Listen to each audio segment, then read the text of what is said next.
Welcome to the Rim Break Rodeo. We hope this video helps. You start by verifying ownership and backing up data. This prevents accidental loss. Sign and add account. Microsoft. Using the Microsoft account tied to OneDrive and confirm recovery email and phone. Once done, pause to download or move all files you need from OneDrive, large folders and shared items included, because deletion removes cloud copies.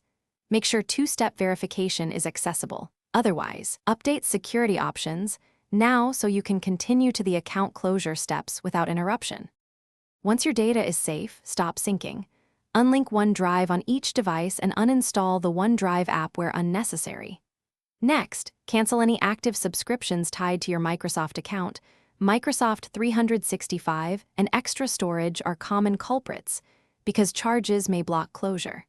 Then, clean up sharing, remove shared links, reassign ownership of shared folders, and revoke delegated access so other users won't lose resources unexpectedly.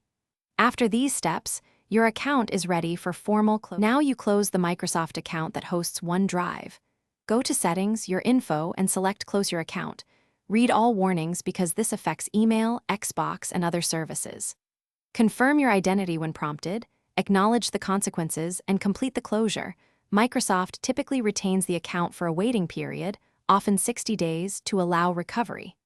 If something goes wrong, make sure security info is current, clear any unpaid balances, and contact Microsoft support for account-specific help so you can finish the deletion. Thanks for watching. Consider subscribing if we helped you.